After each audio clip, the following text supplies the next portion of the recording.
Okay.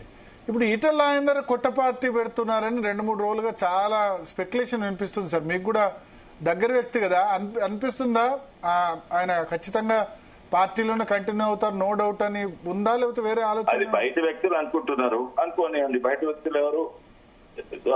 కొంతమంది మీడియాలో masala add చేస్తుంది, కొంతమంది ఇతర పార్టీ వ్యక్తులు అనుకుంటున్నారు. ఓకే, అనుకోని ఫ్రీ కంట్రీ, ఎవరేమనుకుంటారు అనుకోవచ్చు. మేము చేసేది మేము చేస్తాము. ఓకే. ఇప్పుడు పార్టీలో ఏమైనా డిస్క్రిమినేషన్ ఉందా సార్? పాత కొత్త అని ఇట్లా ఏమైనా తేడాలు ఏమైనా ఉన్నాయా? పాత కొత్త ఏమైనా కలుపుకొని వెళ్లాల్సిన అవసరం అట్లా ఏమైనా కనబడుతుందా కార్యకర్తల విషయంలో అయినా లీడర్స్ విషయంలో? నువ్వు మహబూబ్ నగర్ అని, నేను రంగారెడ్డి జిల్లా అని, నువ్వు వికారాబాద్ అని, నువ్వు పక్కని, అన్ని చిన్న చిన్నవి ఉంటాయి, తప్పకుంటాయి. ఓకే, పాత కొత్త కూడా ఉంటుండొచ్చు.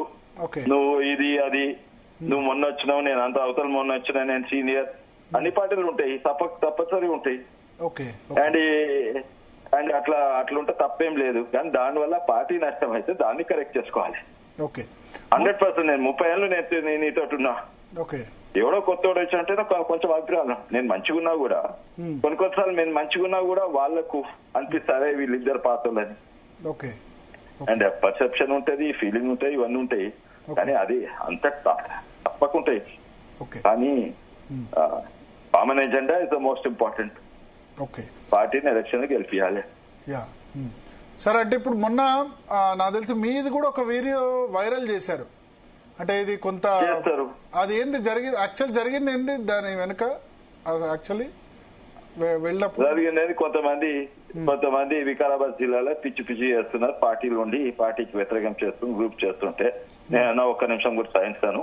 ఆ రోజు కోప్పడ్డా, అలా చేస్తే ఇంకా ఎక్కువ కోప్పడతా. ఓకే.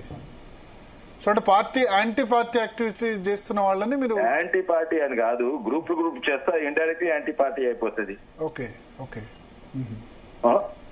తర్వాత ఇంకో భేదాలు ఉండొచ్చు, కానీ గ్రూప్ ఉంటే మంచిది కాదు. ఓకే. ఇంకో కామెంట్ కూడా, భేదాలు కొన్ని డిఫరెన్సెస్ ఉండాలి, కొన్ని ఇండివిజువల్ ఒపీనియన్స్ ఉండాలి, అయితేనే పార్టీ ముంగట వస్తుంది. మంచిదే. సో మొత్తానికి ఇప్పుడు ఈ వివాదంలో హైకమాండ్ ఏమన్నా దీన్ని చల్లార్చే ప్రయత్నం చేస్తుందా? వీళ్ళిద్దరి మధ్యలో మీరు ఇద్దరికి క్లోజ్, ఈటల రాజేందర్ అయినా బండి సంజయ్ అయినా ఇద్దరికి మీరు ఢిల్లీలో ఏమి ఇవ్వట్లేదు. అది దానికి సంబంధించి మంచిదండి. రైట్. Thank you Visweswara.